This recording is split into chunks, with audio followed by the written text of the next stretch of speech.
Question number 4 क्या है?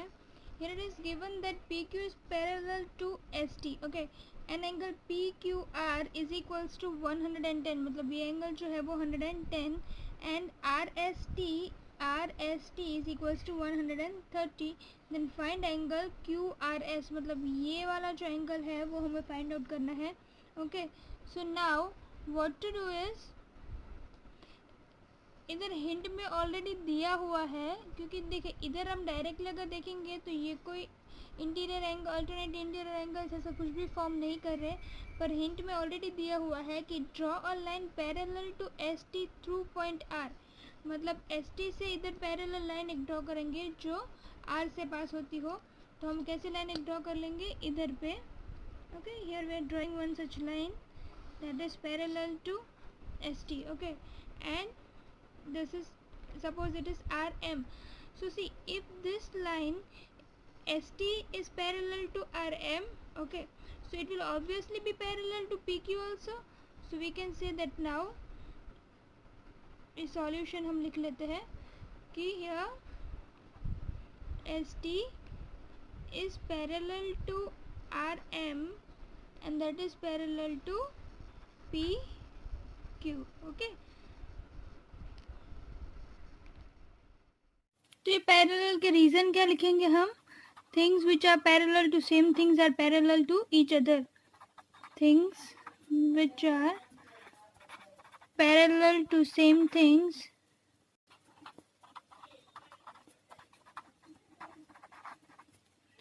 Are parallel to each other. ठीक है, तो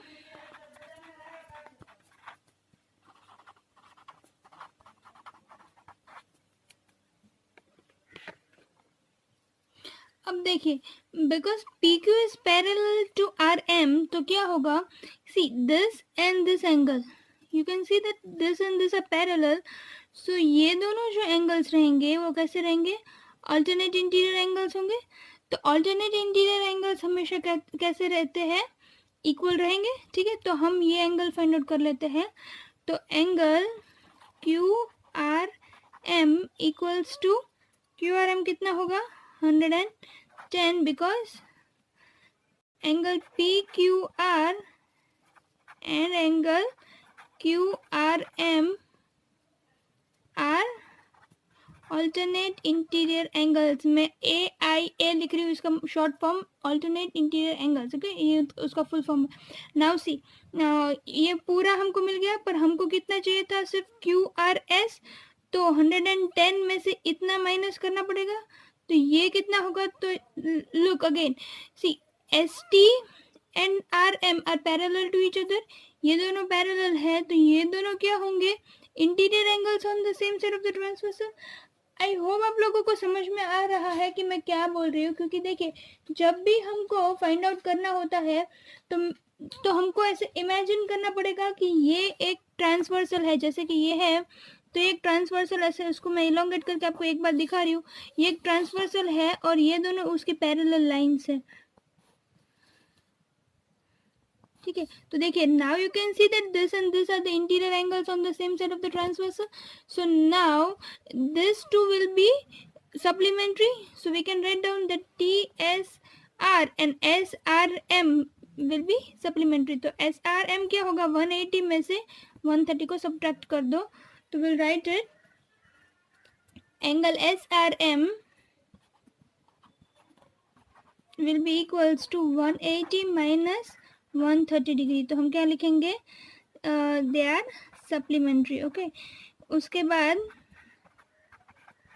that is equals to 50 degrees. So now we know that this is 50 degrees. what this much? okay, हमको ये find out करना था. तो टोटल इज 110, तो 110 में से 50 निकल गया, तो ये कितना होगा? 60, right. So will write down therefore angle QRS is equals to 110 minus 50, so that is equals to 60 degree. So is it easy? इसके बहुत सारे मेथड्स हैं, मीन्स अलग मेथड से भी कोई सॉल्व कर सकता है, बट ये इजी मेथड थी, सो मैंने आपको बता दी, right. Now will see question number 5.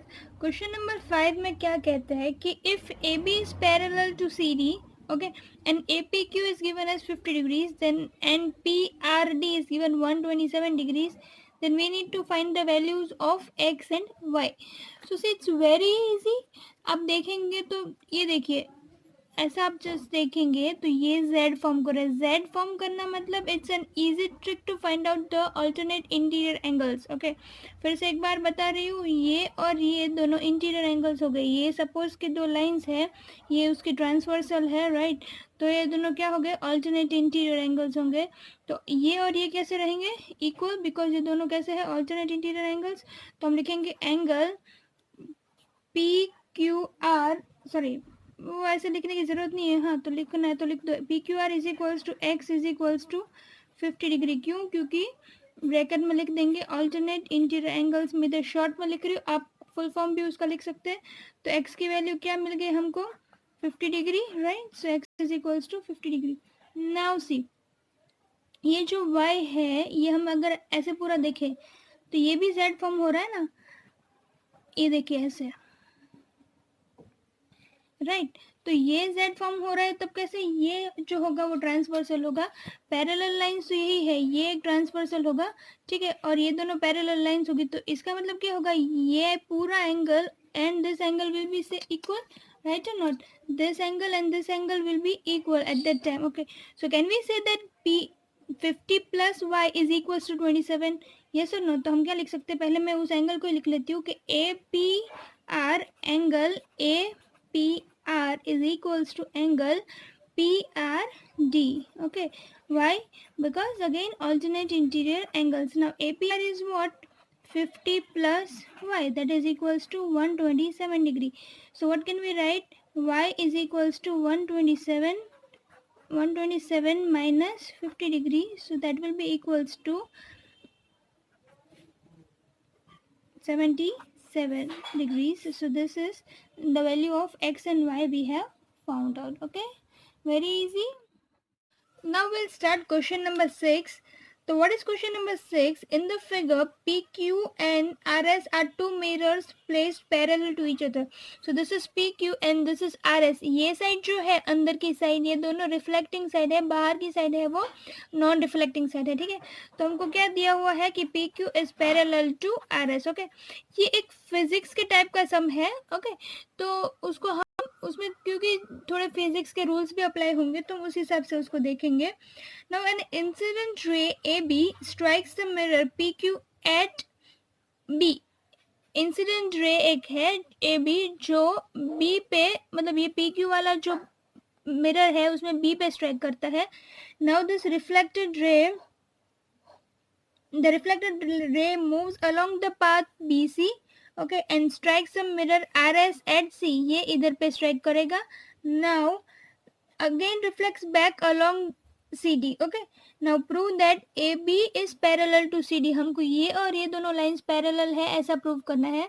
तो let us see what we'll do there. See, ये जो line है AB, ये इधर पे incident हो रही है, तो क्या होगा उससे, ये इधर इंसिडेंट हो रही है, तो जहाँ पे भी इंसिडेंट होती है उस उधर पे एक नॉर्मल रहता है. यू रिमेम्बर नॉर्मल, यस, कि जहाँ पे भी इंसिडेंट होगी अपनी लाइन, ये लाइन को उसको नॉर्मल बोलेंगे, और इधर के लिए ये लाइन इंसिडेंट है और ये रिफ्लेक्टेड रे है तो इसको ये नॉर्मल. तो बी एम होगा जो नॉर्मल, जो मिरर से परपेंडिकुलर होगा, और इधर सी एन नाम दे देते हैं जो इस मिरर से परपेंडिकुलर है. ओके, तो हम लिख लेंगे draw BM perpendicular to PQ, BM perpendicular to PQ and CN perpendicular to RS such as BM and CN are normal. okay, normal to the rays. okay, तो ये हो गया हमारा परपेंडिकुलर नॉर्मल. उसके बाद क्या करना है, तो उसके बाद देखिए ये नॉर्मल है, राइट. तो ये इनको एंगल्स के नेम दे देते हैं, ये है 1, ये 2, ये एंगल 3 एंड ये है एंगल 4. ओके, तो नाउ देखिए अगर ये दोनों नॉर्मल है तो ये भी परपेंडिकुलर है और ये भी परपेंडिकुलर है और ये दोनों पैरेलल है. तो सेम चीज़, पैरेलल चीज़ को जो परपेंडिकुलर होंगे वो दोनों एक दूसरे से पैरेलल होंगे, समझ में आ रहा है मैं क्या बोल रही हूँ? ये दोनों परपेंडिकुलर है और ये दोनों पैरेलल है, तो things which are perpendicular to the parallel things are parallel to each other, means ये दोनों जो लाइंस होगी वो पैरेलल होगी, राइट? तो हम क्या लिखेंगे, therefore BM will be parallel to CN। Bracket में क्या लिखेंगे, perpendicular to parallels are parallel to each other, okay? तो ये एक दूसरे से पैरेलल हो गए।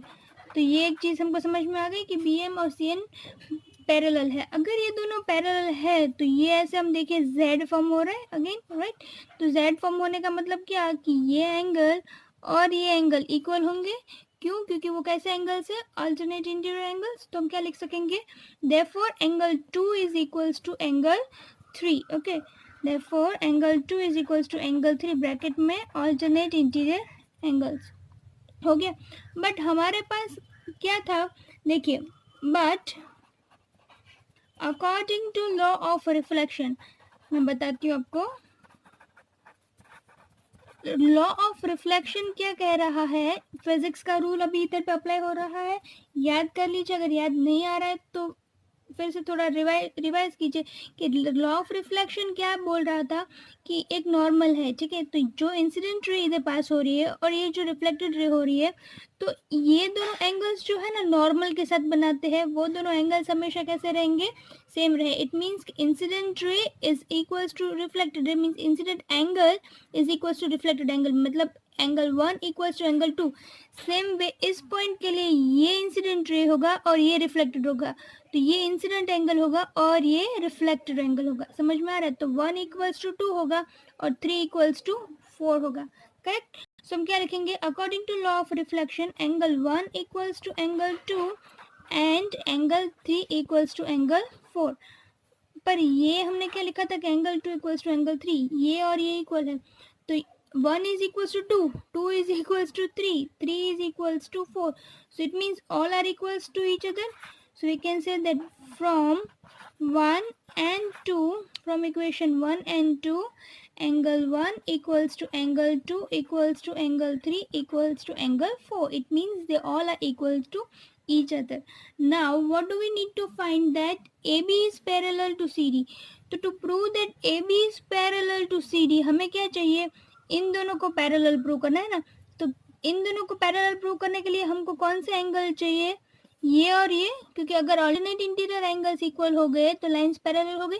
तो ये पूरा एंगल और ये पूरा एंगल मतलब क्या होगा, 1 + 2 एंड 3 + 4, ओके? तो हम ऐसे ऐड करके देखेंगे, तो एंगल 1 + एंगल 2, अगर इन दोनों को ऐड करेंगे और 3 + 4 करेंगे तो ये हमेशा इक्वल ही होंगे, राइट?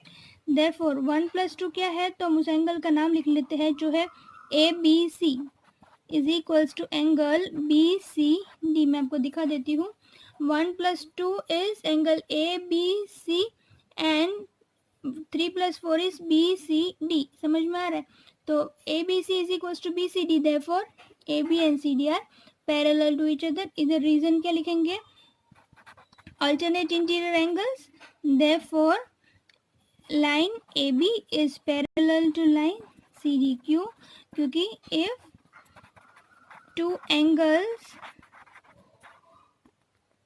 कैसे angles, if two alternate interior angles are equal then the lines are parallel। ये हमने पढ़ा था थियरम में, राइट? और हम ऐसे भी लिख सकते हैं, converse of alternate interior angle theorem, if any one also, okay, if any alternate interior angle is equal then the lines are parallel, okay? So now we have proved that AB is parallel to CD, okay? Hence proved। तो इसी के साथ हमारी exercise 6.2 complete होती है। तो अगर आपको कोई भी डाउट है तो आप कमेंट्स में शेयर कर सकते हैं, otherwise please like, share and subscribe to my channel and keep watching easy study.